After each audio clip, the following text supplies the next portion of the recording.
Вітаю, друзі! Сьогодні я хочу познайомити вас з технікою Бетті Еріксон для полегшення процесу самогіпнозу і релаксації. Обов'язково перегляньте моє попереднє відео про самогіпноз, якщо ви ще не знайомі з цим явищем. Я також розмістила посилання в описі під відео. Якщо ви вперше на моєму каналі, пропоную підписатися і натиснути на дзвіночок сповіщень.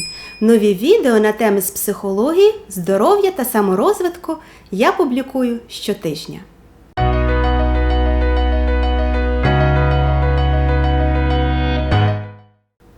Тож, давайте розпочнемо. Цю техніку самогіпнозу також називають методикою 5-4-3-2-1. Цю методику створила Бетті Еріксон, дружина відомого американського психіатра та гіпнотерапевта Мілтона Еріксона. Це дуже проста, але дієва методика для тренування навичок самогіпнозу. Перш ніж почати займатися, переконайтесь, що ви добре підготовлені. Це має велике значення. Точно визначтесь, чого саме ви хочете досягти. І запишіть це. Сформулюйте свою ціль просто, чітко і обов'язково позитивно. Наприклад, якщо ви почуваєтесь некомфортно у великому товаристві, ви можете задатися метою, що поки ви знаходитесь у самогіпнозі, ви будете уявляти всілякі ситуації, в яких ви відчуваєте себе розслаблено, спокійно і впевнено, перебуваючи в оточенні інших. Ви можете уявляти, що легко підтримуєте розмову і насолоджуєтесь товариством. Ви також можете задати собі установку і повторювати її кілька разів під час занять самогіпнозом. Наприклад, «Моя впевненість у собі зростає щодня». Це допоможе вашій підсвідомості зосередитись на цій проблемі. Заздалегідь домовтеся із собою, як довго ви будете залишатися в трансі. Подумки сконцентруйтеся на цьому до початку вправи. Наприклад, якщо ви хочете зайнятися самогіпнозом впродовж 5 хвилин, ви вийдете з трансу, пробувши 5 хвилин у гіпнотичному стані, так, як і задумали. Коли ви вперше виконуєте цю вправу, знайдіть місце, де ви можете побути наодинці і де вас ніхто не потурбує. Ви можете сісти або лягти, але пам'ятайте, що голова повинна бути нерухомою.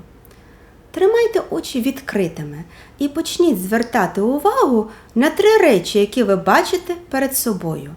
Це може бути малюнок на стіні, дерево за вікном або склянка води на столі. На таких речах, як тінь або фотографія, можна теж добре зосередитись. Назвіть в собі 3 речі, які ви бачите. Зосередьте свою увагу на тих речах, які не відразу помітні. Недостатньо сказати «я бачу склянку». Придивіться на її форму, колір скла і відбиття світла.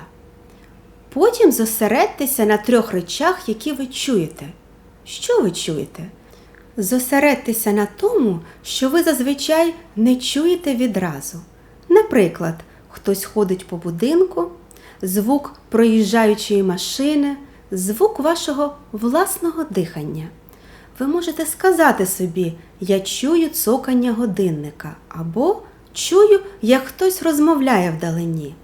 Далі зосередьтесь на 3 речах, які ви можете відчути.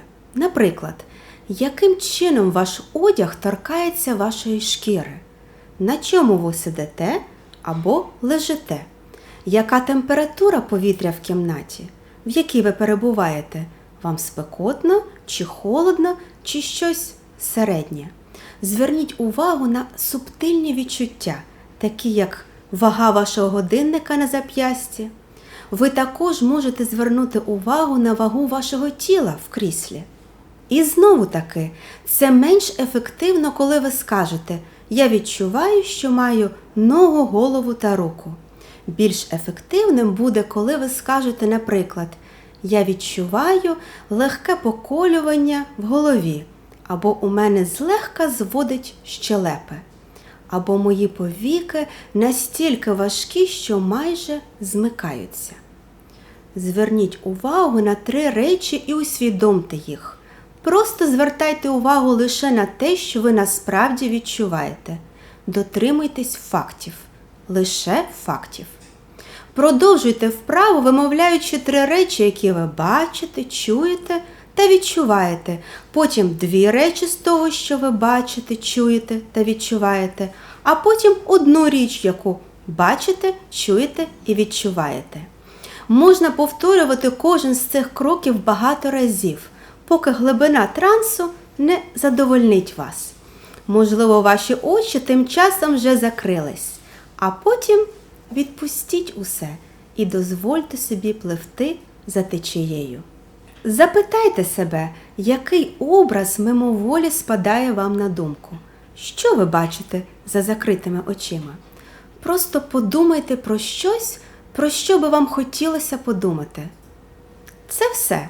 Тепер ви можете починати практикуватися і переконатися на власному досвіді, як все відбувається, що ви відчуваєте під час трансу і який вплив це може мати на вас. Якщо ви новачок і хочете потренуватися із готовими до використання сценаріями самогіпнозу, не забудьте підписатися на мій канал і натиснути на дзвіночок сповіщень. Я буду поступово публікувати аудіозаписи різноманітних гіпнотичних скриптів для самостійних занять. Повідомте мене також в коментарях під цим відео, як пройшов ваш сеанс. Якщо вам сподобалось це відео, підтримайте мою роботу лайком. Це дуже допомагає моєму каналу. Дякую за перегляд. До зустрічі!